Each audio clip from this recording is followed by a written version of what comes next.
Let's talk about one thing that is often missed out in shooting in manual or shooting in general. Let's talk about one thing that can make or break a certain type of shot. Let's talk about none other than white balance. Hey, George here, back with another video, and if you are new here, hi, I make videos about tech, filmmaking, photography, and design, and anything creative in general. So if you are interested with those topics, consider subscribing and also click the notification bell so you get notified whenever I have new videos. Alright, this video will generally talk about white balance, another topic that should be discussed because it is also an important part in shooting in manual. So if you've been wanting to get out of auto mode and start shooting in manual, I also created a video about it, so links up here and down in the descriptions below. So in this video, we will try to answer these three questions. So first, what is white balance and why is it important? 2, what is color temperature and how it is measured? And 3, how to set your white balance properly. Basically, white balance is a setting on your camera which dictates how color should look like on a given type of light. There's a great discussion over at Pixel Village wherein they compared how cameras work and how our brain and our eyes work together in order to identify colors. It's a great video, and if you are interested in taking a deep dive to that discussion, again, links up here. They stated that for us humans, it is easier for us to identify colors, whether it's a bit too dark or a bit too bright. We can easily identify what black is, what white is, what blue, red, or any other color is because our eyes and brain work together in order to identify these colors in any given type of lighting situation. Now on the camera's perspective. So think of it as if the camera is the eyes and us users are the brains who are responsible in telling the camera that this is the right white balance so it can adjust to any given lighting situation. So why is it important to set your white balance? Glad you asked. Using the right white balance will eliminate unwanted colors on your image. It is used to avoid unnatural colors, letting you have the most accurate colors on your shot. Now that we've mentioned colors, let's dive in a little and quickly discuss color temperature. Color temperature basically states how warm or how cool your light is, with warm being on the orangey or the yellowish tones and cool being on the white or the bluish tones. It is usually measured as Kelvin and ranges from 1000, which is the warmest, and as it goes higher, the cooler it will be. So let me just show you a quick diagram of the whole range of colors. So here, while I just fix my setup here for a quick little demo. So here it is.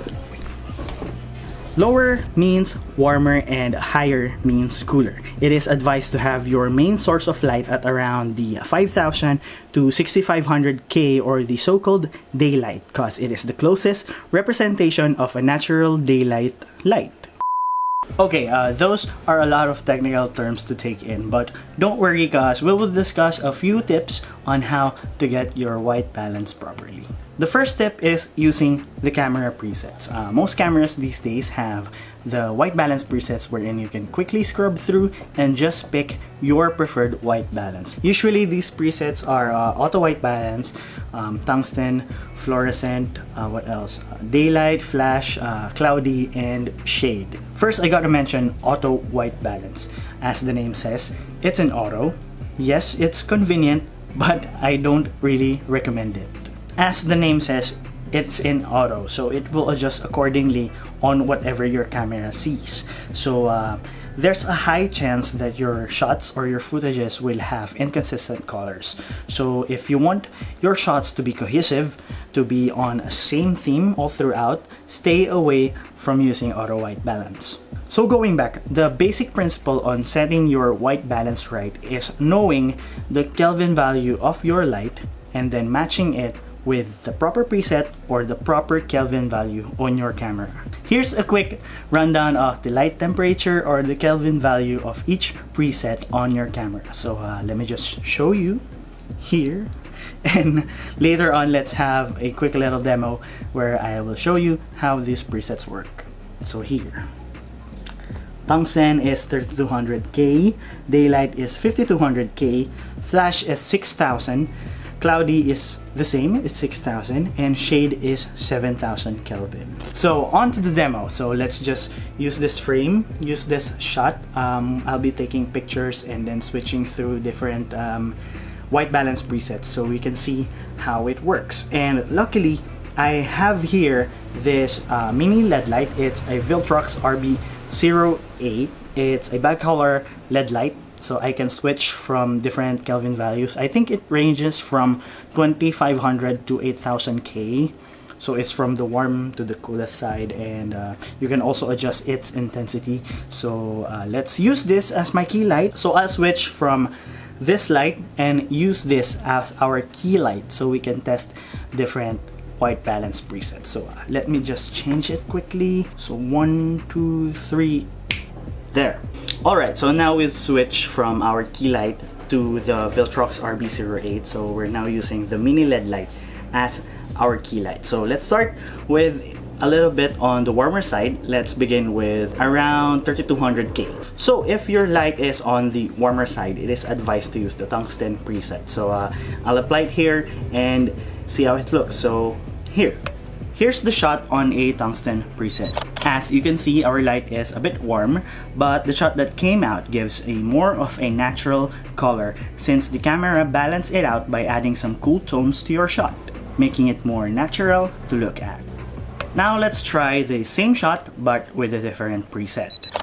Light is still at the same temperature, 3200K, but now let's try with a cloudy preset, and here's the shot. As you can see, using a different preset results to a different vibe on your shot. The cloudy preset adds more warmth to the shot that already has a warm light, so it makes the shot a bit orangey or a bit on the warmer tones. Now let's try to adjust it a little bit. Same shot, same frame, but I'll increase the light at around 5600K. Then let's try with 3 different presets: daylight, tungsten, and shade. First, here's the shot wherein we used the proper preset based on the light that we have. We used daylight, resulting to a shot with the most accurate colors. Next, here's the shot with the tungsten preset. We already have a balanced light, but with using tungsten, it adds up some cool tones to your shot. So let's compare it with daylight. So here's how it looks. Lastly, we have the one on a shade preset. Again, we have a balanced light, but since we used a shade preset, it added a bit of a warmth to your shot. So comparing it with daylight, here's how it looks. And putting up the 3 shots side by side, here's how they look like. So I hope that with this demo, you now get the basic principle of how these white balance presets affect your shot. Moving on to another way of setting the white balance in your camera is through the custom white balance setting. This is a setting where you can manually select the Kelvin value of your light. So scroll through your white balance presets on your camera. It is usually found at the end of all the presets. Select it and set your Kelvin value.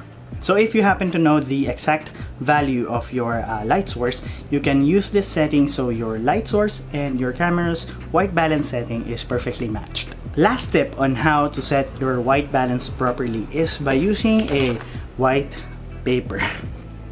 Actually, this should be an 18% gray card, but since I don't have a professional tool like that, I think white paper would be fine. So luckily my camera, the Panasonic Lumix G7, has the ability to reference a shot so you can set your white balance properly. So here's how to do it. Let me show you a quick demo. Go over your white balance presets and you'll see one of the 4 customizable presets. Then select it, press select white set, then hold the white paper aligning to the box area in the middle of your screen. Then press set, and now it is balanced in reference with your white paper. So there, with those details and with that demo, I hope you learned something today, and I hope that you finally take the time to check your white balance first before taking a shot. Also, keep in mind that the things that I've said a while ago are not rules by any means. It is not meant to be followed every time, but it is advised to have the proper white balance before any shot so you can have the most accurate colors on your shots. Sometimes it still depends on what you prefer. If you're going for the moody vibe, go for the cooler side of the color temperature, or if you're going for the more active and summer feeling kind of shot, go for the warmer tones. Deciding for your shots is still up to you. It is just advised to have your shots properly balanced so you'll save time in color correction, or it will help you in adding LUTs, or in editing your footage or your shots in post. So there you have it. If you like this video, give it a huge thumbs up. If you got something to say, you have comments, suggestions, or you just want a shout out, go to the comment section down below and let's talk there. And also you can tweet me, DM me, or follow me through my social media accounts. All the links through my social media channels are found in the description of this video. So check it out and I'll see you there. So again, thank you so much for hanging out with me today. So I had a great time. I hope you do too. And I hope you learned something from this video. So more videos coming up. Stay tuned, stay productive, stay creative, and most importantly, please stay safe, everyone. So again, this is George. I'll see you on the next video. So bye. Hey, George here.